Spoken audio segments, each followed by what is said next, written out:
The Brainiac Corporation. Every day, a crack team of Britain's finest minds get to grips with the fundamentals of scientific knowledge and understanding. Welcome. So step inside, but prepare yourself for a bumpy ride as we embark on the worst excesses that are Brainiac Science Abuse.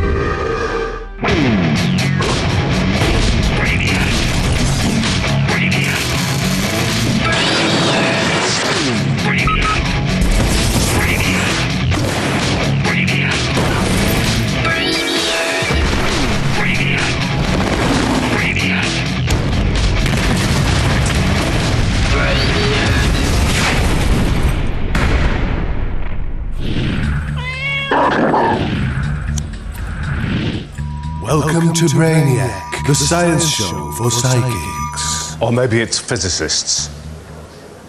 The big science tonight. Can we make a sound in England that can be heard in France?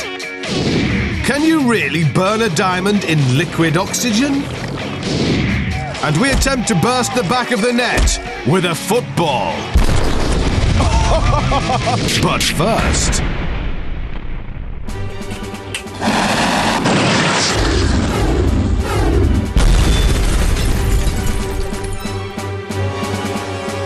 in a galaxy far, far away, just off the M25, lies the Brainiac Space Center, boldly pushing the boundaries of rocket science because there's some stuff NASA never tried. Stuff like, can rockets help the pilot of a lunar exploration module evade a life-threatening situation? The rockets? 2 Sunblaster 300s. The lunar exploration module, a vintage bicycle.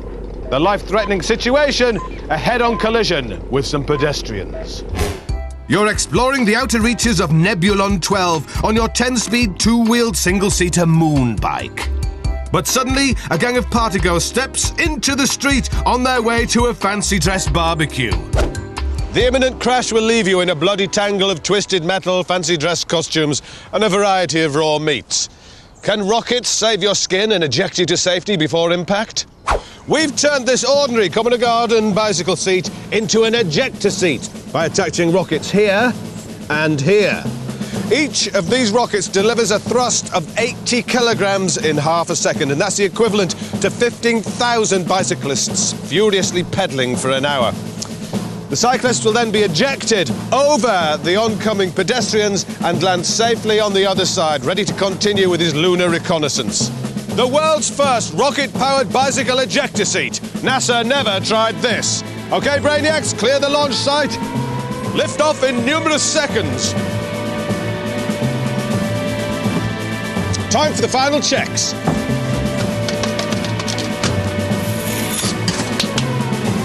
10, 9, 8, 7, 6, 5, 4, 3, 2, 1.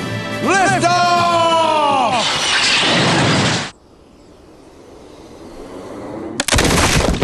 Psychedelic!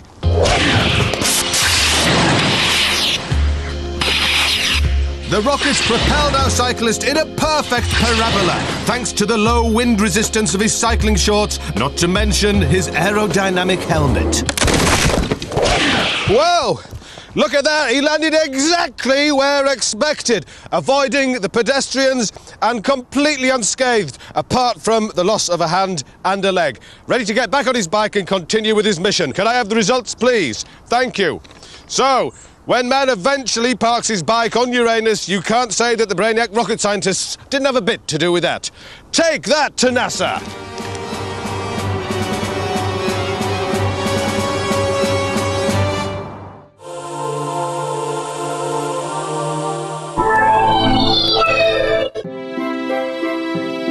At the end of a grueling day abusing science, our Brainiac indulges in a warm bowl of his most favoritist thing in the whole world, custard. And each night as he drifts off, his tiny subconscious mind transports him to a magical world. A world of custard dreams. And at the heart of his fantasy is a pool filled to the brim with custard. Thanks to its non-Newtonian properties, Brainiac knows he can cross the custard by running or in a sack. But not on a space hopper. And if he doesn't keep moving, he will sink. So what will the Brainiac dream about tonight? A headband and a crop top? This can only mean one thing. Can our Brainiac dance on custard? So this is it. One Brainiac against one pool of custard. The moment of truth. Will this be his last dance? Feel the non-Newtonian force, young Brainiac. Michael Flatley might be able to river dance, but this boy knows how to custard dance. Despite his feet pushing deep into the runny custard, the prancing fool has done it. But it was just a dream. Or was it? Brainiac. Brainiac. In the Brainiac slow motion facility, a small team are devoted to the remarkable line of research we call things, but very slowly.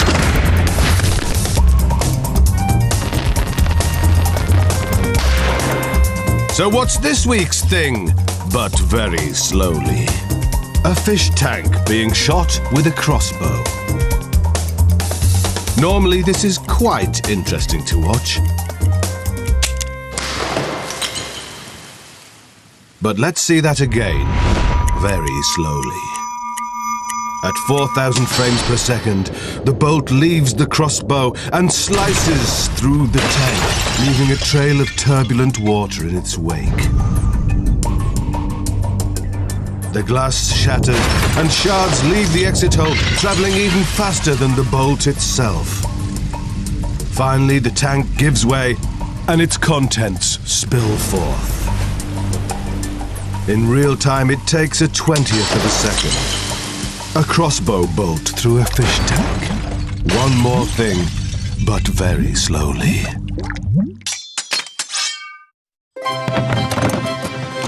Each household is home to a number of dangerously sharp objects.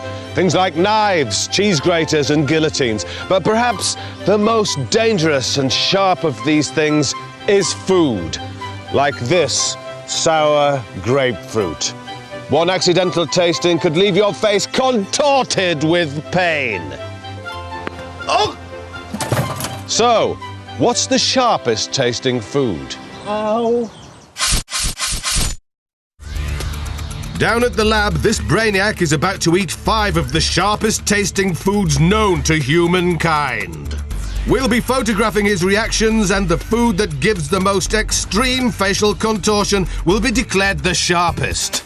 First up, it's the lemon, one of the yellowest of all citrus fruits. Begin eating. As a reaction to sharp-tasting food, the human face contorts, compressing the cheeks against the gums. This creates more saliva, which in turn dilutes the sharp taste, making the lemon juice slightly more palatable. Next, a lovely jar of pickled onions, produced simply by pickling sour-tasting onions in sour-tasting vinegar, giving a taste that's altogether sour. Number 3, unsweetened cranberry juice. Normally, a litre of this stuff is 75% water plus 5 tablespoons of sugar to dilute and disguise its sharp taste. But we've left it as nature intended. Very, very sour indeed. Next, an exotic Japanese delicacy, umeboshi, made from dried umi fruit. These wrinkly purple plums have a high citric acid and salt content, which gives them their distinctive taste. Finally, a super-strength, super-sour confectionery drink containing ascorbic, citric and malic acids.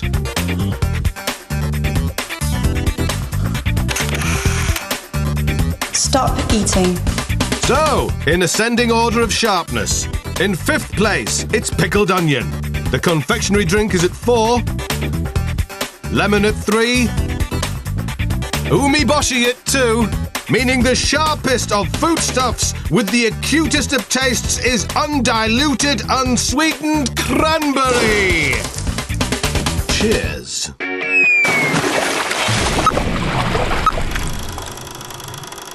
Welcome to my weekly webcast, the science phenomenon that is gasbangwallop.com. Today we'll be walloping Clive's wardrobe, where his mother hid him from society for 15 years. Right, without any further ado, let's pass some gas. Come on, out of the way, Clive, look, under that fold of fat there. That's the remote control. I wondered where that had gone. And me stirring spoon as well, out me way. They say, Clive, if you grasp a nettle, it won't sting you. I suppose you can't bend down that far, can you? Right now, the gas is in place in the wardrobe, and here's the fuse. Prepare to see what mysteries lurk beneath Lady Gas's nightgown. I'm going to light it now, Clive. There we go. Right, run, Clive, run. Are you there? Come on. Get a move on. Have you got me in? Clive, did you get that?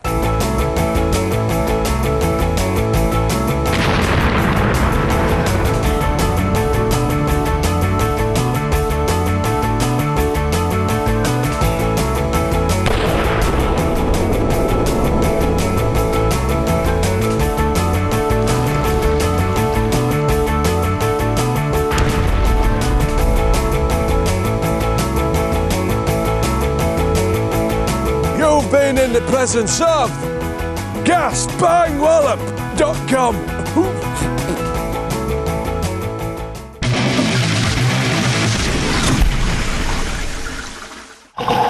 Professor Mayang Lee, bringing beauty as well as brains to the world of Brainiac.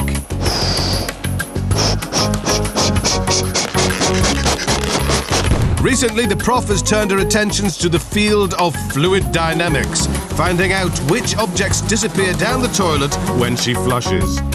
So, what's inside Mayang Lee's clam this week? A pair of socks.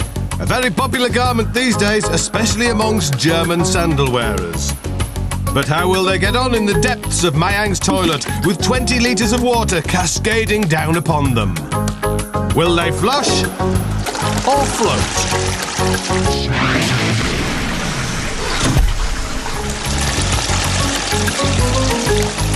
It's a floater! The layers of air trapped inside the rolled-up socks kept them buoyant enough to withstand the force of the flush. Thanks, Prof. Nice clam.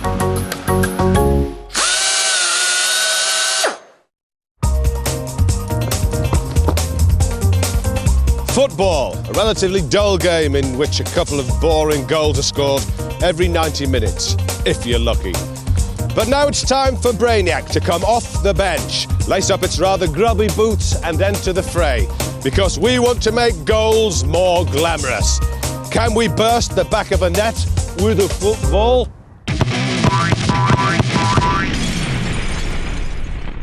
We've got 3 penalty takers ready to have a go at bursting the back of the net. It's the standard professional variety made from heavy-duty 4mm polypropylene.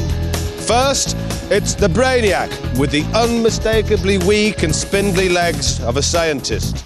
Our brave keeper steps into place as the Brainiac prepares for the penalty kick.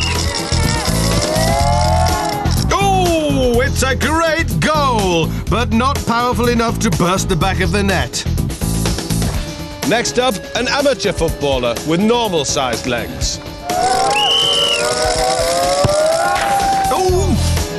A stronger kick and another goal, but the net is still intact. And now this bodybuilder. All his muscles are enormous. He possesses the strength of 7.5 bears. But can he kick a ball hard enough to burst the back of the net? He hit that so hard the goalie had to jump out of the way like a complete coward. But once more, the net remains unburst. So even with these thighs of steel, Boris here was unable to burst the back of the net. Let's turn up the power. This is the Brainiac pneumatic cannon with its specially adapted football-sized barrel. The nitrogen gas enters into this chamber here, and when I push that button there, hopefully the ball will fly out of the end of the barrel with enough force to smash through the back of the net. We're compressing the air to 500 psi. That's almost 20 times the pressure inside a normal car tyre. Our Brainiac is replaced by a fitter, more agile substitute goalkeeper, and we're ready to go. Right, well, the pneumatic cannon's filled with nitrogen. Let's see if we can put a hole in the back of that net. 3, 2, 1. I believe that's known as a death penalty. Brave goalkeeping there, but unfortunately the force of the penalty shattered the goalie's legs off. OK, now we've got a clear view of the goal. Let's see if we can whack that ball through the back of the net. The durable synthetic polypropylene fibre is built to last. It's a thermoplastic polymer, weatherproof, penalty-proof, and even acid-proof. Now, let's find out if it's pneumatic cannon-proof. It's a winning goal! The cannon launched the ball at a superhuman 830 kilometers per hour, bursting right through the middle of the net and landing almost a mile away, also having burst right through its own skin. So there we are, the power of the pneumatic cannon penalty. I declare that to be the ultimate goal!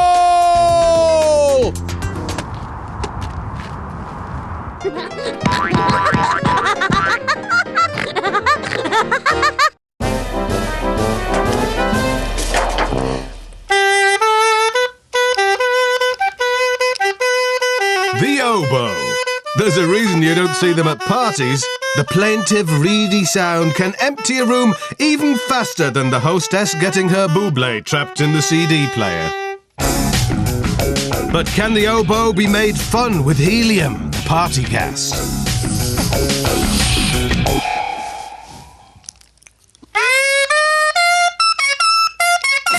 That's mad. Wonderful!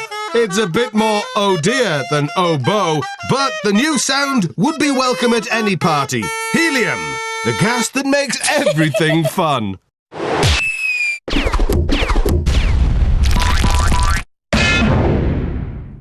I love hard things. 10 hard things brought in by 10 viewers will face Tyler's 3 hardness tests. 1 ton of bricks, 1 angle grinder, and 1 pot of thermite in a bid to top Tyler's hard ranker leaderboard. Today's very hard thing has been brought in by Andy from Croydon. Hello, Andy. Hello, Tyler. How hard is your thing? Very hard. Let's have a look.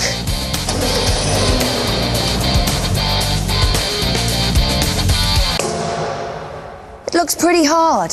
What is it? Is it safe? Is it a fire and burglar-resistant cast steel electronic digital combination lock safe?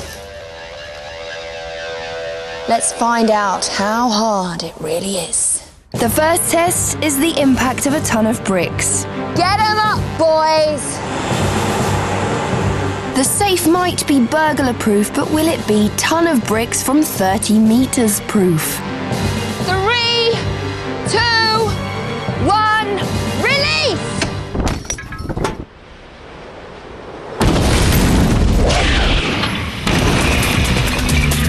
It looks like we've broken the bank. The avalanche of bricks crushing the safe almost out of recognition, giving it a pathetic hardness rating of 2 out of 10.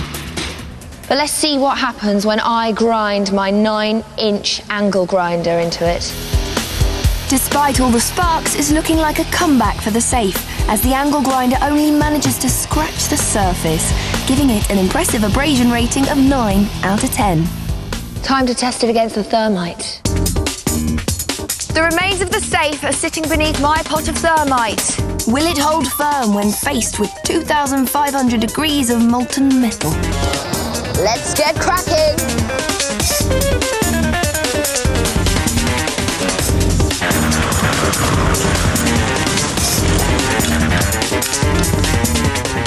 The safe safe is collecting a pool of thermite in its dented door. That's looking like a mistake as the heat is concentrated in one area and burns through with ease, giving it a heat resistance rating of 3 out of 10.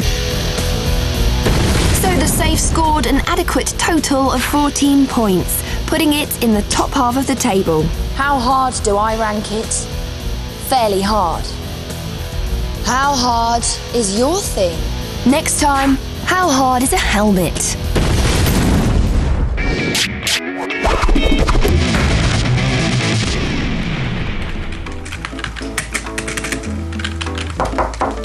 Come in. Stand over there for me, please. Right, Mr. Tickle, what can we do for you today? Nurse, I'm bored. Can you show me something interesting that I can do with my body? Certainly, try this. Please lift your shirt up and turn around. Okay. Now tell me how many pricks you feel. The skin on the back is one of the least sensitive areas of the body. The nerves are so spread out that when two needles are pressed close together, they give the illusion of a single needle. Well, 1. Oh, it's 2. How strange. Now please close your eyes and hold out a finger. Okay. The tip of the finger is 100 times more sensitive, and so the difference is much easier to tell. How many pricks do you feel now? Well, 2. Ah, well, that's very interesting. Thanks, nurse. That'll keep me amused for hours. Not at all. Bye, Mr. Tickle. Goodbye.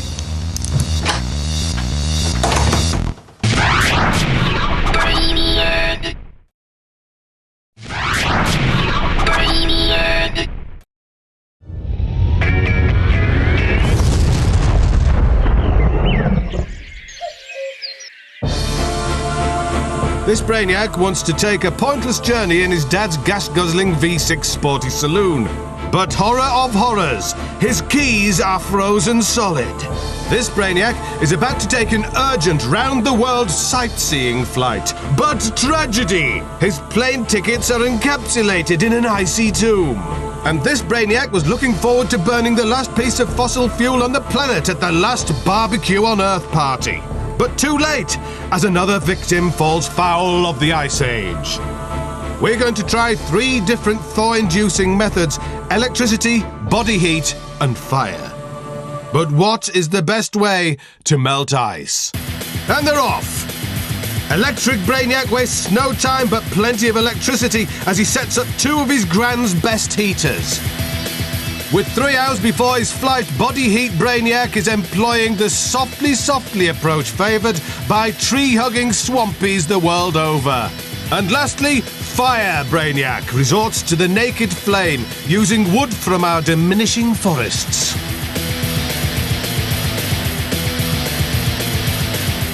Electric Brainiac decides to blow away the competition with a pair of energy-inefficient travel hair dryers. Not to be outdone, Body Heat Brainiac tackles the job with some blowing of his own. This reeks of desperation and a little of broccoli for some reason.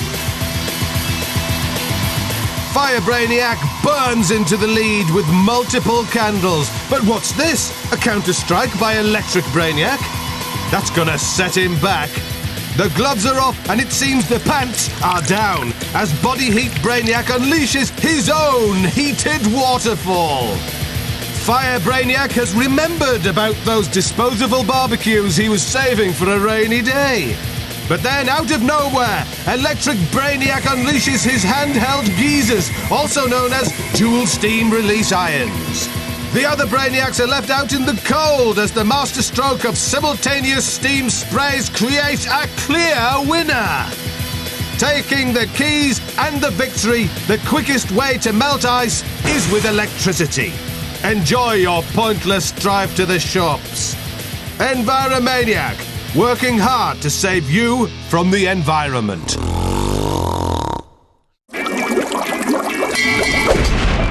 Ladies and gentlemen, it's time for Chemistry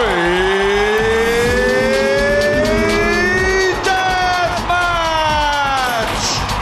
Featuring Professor John Chemical Kilcoyne and Science biggest loser, Bunhead!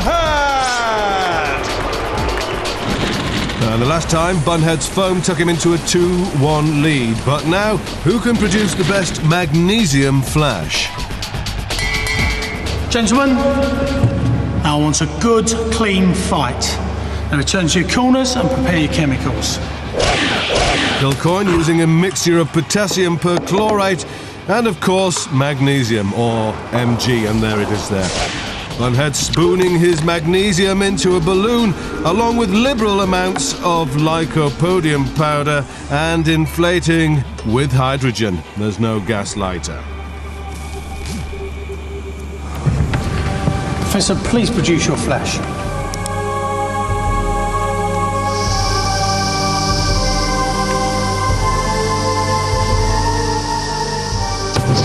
Well, shiver my timbers! The flame ignites the magnesium, which is instantly oxidized by the potassium perchlorate. The result, a big flash and a rather fancy smoke ring. Bunhead, please produce your flash. Well, can Bunhead's balloon do better?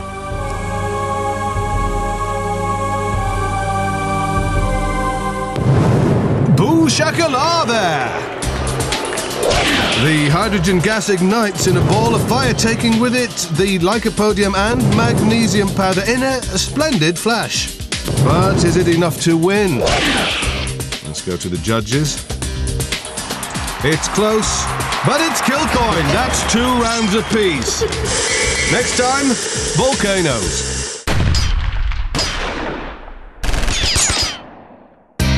The piranha. A make of fish from South America. It's got a small mouth full of razor-sharp teeth and will eat just about anything. The Brainiac, a mammal from Britain. He's got a big mouth full of brown, rotting teeth, but will also eat just about anything. Today we find out who's the best at a feeding frenzy. Brainiac or piranhas?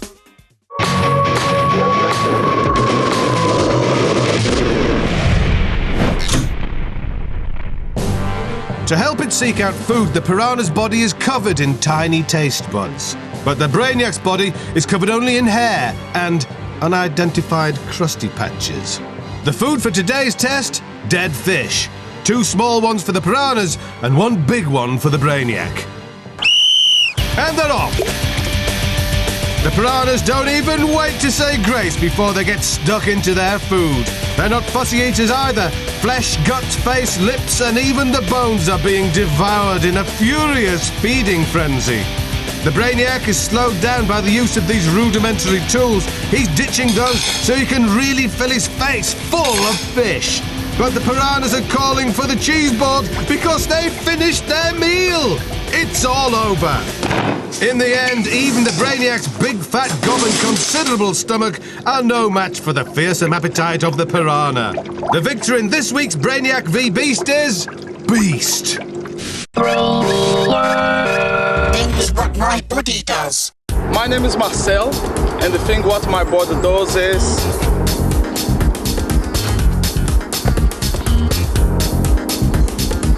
The head is supported by 7 cervical vertebrae in the neck. These irregular interlocking bones allow side-to-side movement, up and down movement, and, as in the case of this strange man, rotational movement.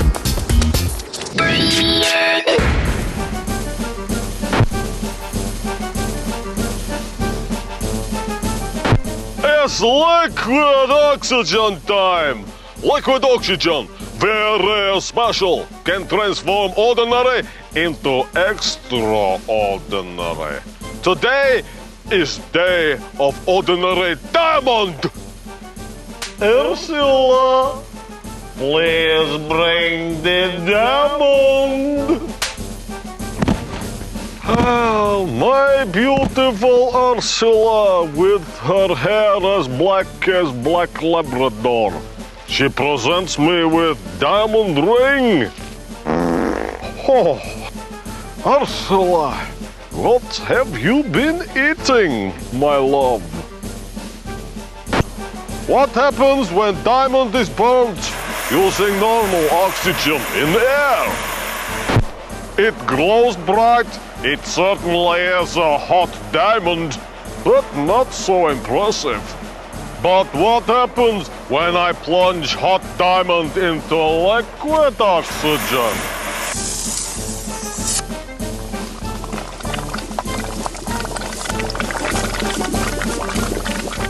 Diamond is just carbon, like charcoal. Thanks to liquid oxygen, it burns, making carbon dioxide gas, and nothing remains of tiny diamond barbecue. Yummy, yummy. Diamond has completely vanished, proving that film Diamonds Are Forever is simply American lies and propaganda. Liquid oxygen is a miracle!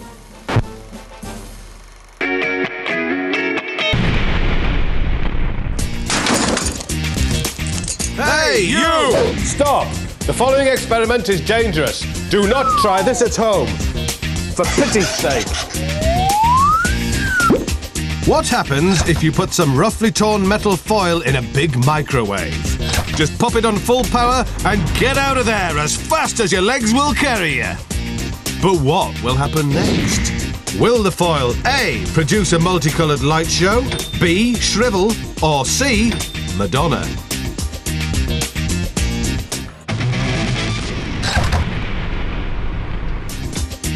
The correct answer is A.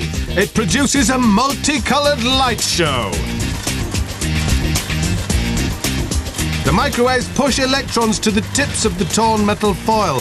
The resulting high voltage is releasing tiny lightning bolts and puffs of hot plasma in a spectacular multicoloured light show. We do these experiments so you don't have to. Do not try this at home. Brainiac. England and France. Age-old enemies separated by just 20 miles of water. They sent us William the Conqueror, we sent them Henry V. They sent us the bubonic plague, and we sent them the booze cruise. But can we send them sound? Can we make a sound in England that could be heard in France?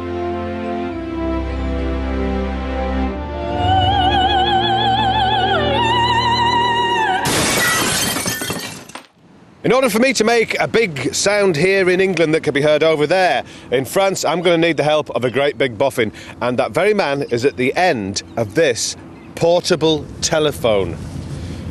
John Tickle. Hello, Vic, or should I say, bonjour. Calm down, John. It's only France. Where are you? Oh, I've just got off the ferry. Right, now, you go and find some nearby cliffs. I make a loud noise and you tell me if you can hear it in France. Have you got that? Yeah, fine. Although I'm not going to just find any old cliffs, you know. No, I'm going to the Cap Green A, which is the closest point to England and only 22.1 miles from where you are. I'll give you a call when I get there. Good. I can't stand around talking to you all day. I've got a loud bang to prepare. Oh, he's gone. I'm preparing a very loud British bang with 20 gallons of petrol and several explosive charges. Meanwhile, John is arriving at Cap Gris to position himself on the French cliffs and stick his listening equipment exactly where it's required. Oh, there. Hello? I'm here. Good. The bang's ready. It's 140 decibels. Do you think you'll hear that in France? Well, Vic, that's 140 decibels, but from 1 metre away. By the time the explosions travel to France, only 50 decibels will reach my ear. Right, so do you think you'll hear it in France? Well, in theory, I should hear something. In a stroke of genius, though, I've brought along this sound meter. If the sound from your explosion actually reaches France, we should be able to detect it here. Here we go. OK, then. 3, 2, 1.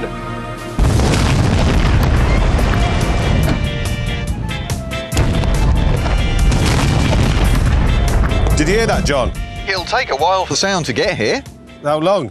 1 minute 44 seconds. So that's about 2 minutes. The speed of sound is 761 miles per hour. So that's how long it takes to travel the 22.1 miles between us. OK, I suppose I'll just have to wait then. 30 seconds gone. As the sound waves speed across the channel, all we can do is wait. 1 minute post-explosion. Get ready for it. 10 seconds. No, that's 1:55. If we were going to hear it, we would have heard it by now. The bang was loud, but there's a chance the noise was carried up over John's head. To give his ears a clear line of sight, I'm going to create our next bang high in the sky with these 160 decibel salute shells, the loudest explosive we can aim at France without formally declaring war. Right, John, I've got 6 salute shells and they're pointing straight at you. Are you ready? OK, I'm ready. 3, 2, 1.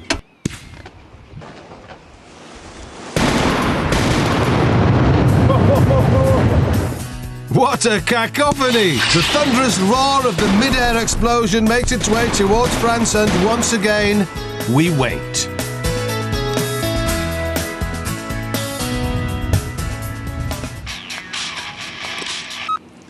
Hello, John, did you hear it? Didn't hear anything, Vic. Nothing on the meter either, I'm afraid. What went wrong? Well, I think it's a question of bass. Now, the atmosphere will absorb a lot of the higher frequencies. So what you're saying is we need more bass?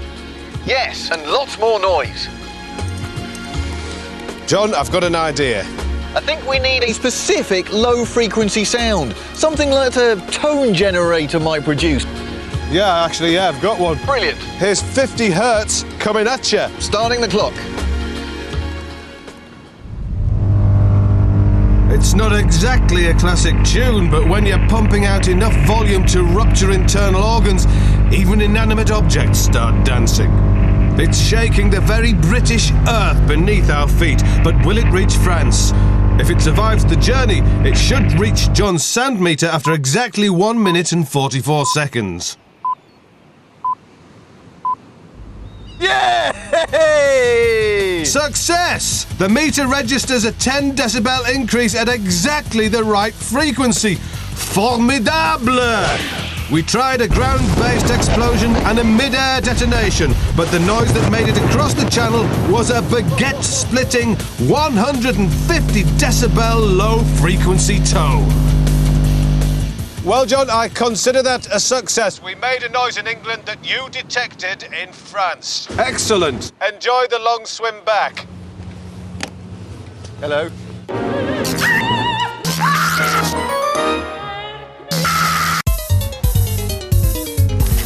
We've tricked a variety of acts into auditioning for a new talent show to find out if they can still perform while receiving electric shocks. After applying high-voltage pads to today's auditionee, it's time to say hello. Hello? Hi there. What's your name? Amigos Magic. Off you go.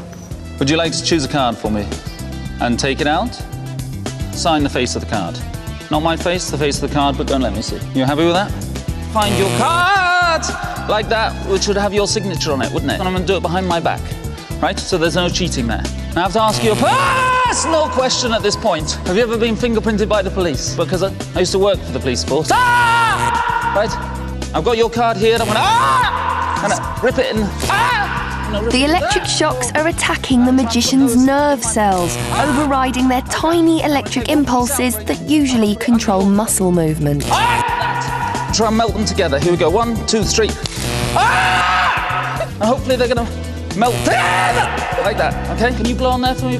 Right, thank you very much. So we're going to go through there. Card's going to... It seems even the slightest of electric shocks ruins sleight of hand.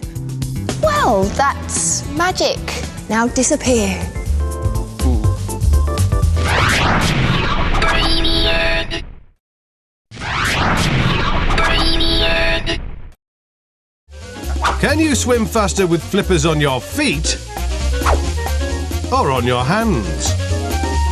To find out how Brainiac will swim 2 lengths of this pool using the front crawl technique, once using foot flippers and again with hand flippers. Fastest time wins. Normally, flippers are only used on the feet, so the hands are free to perform other important functions. But not today. The race begins. On the feet, flippers mimic the up and down movements of a whale's tail. But on the hands, they act like giant scoops, and like foot flippers generate more thrust to propel the swimmer through the water. Foot flipper Brainiac, however, has the advantage of using his legs, which despite their spindly appearance are much stronger than his weedy little arms. Foot flipper Brainiac finishes first. Hand flipper Brainiac, despite not having to stretch to touch the poolside thanks to his extended reach, finishes 7 seconds behind. There you have it, official proof. It's quicker to swim with flippers on your feet. Maybe that's why you don't often see people with flippers on their hands. 47 seconds science. Big science questions answered in bite-sized chunks.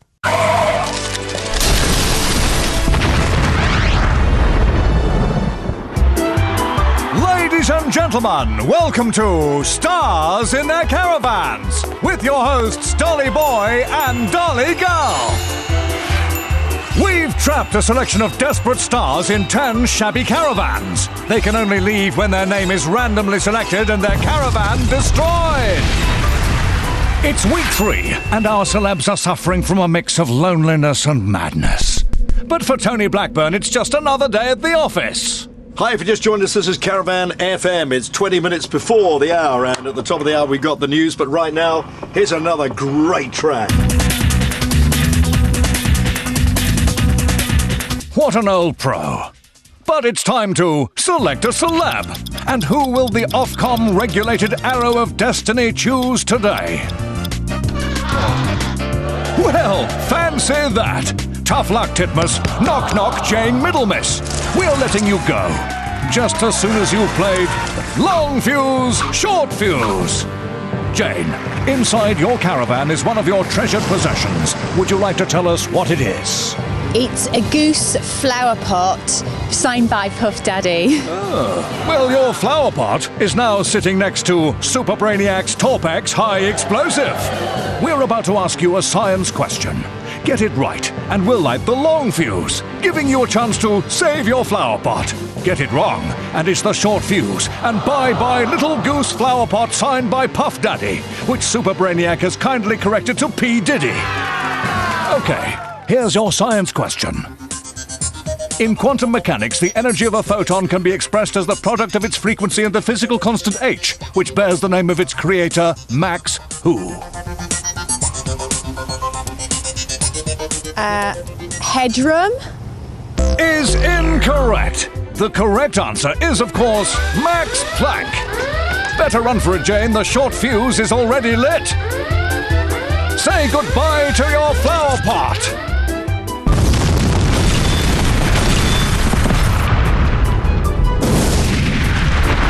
Torpex gained its name in the Second World War as a powerful torpedo explosive, and it's still effective today, splitting this caravan into 1,000 pieces, faster than you can say, Nazi U-boat.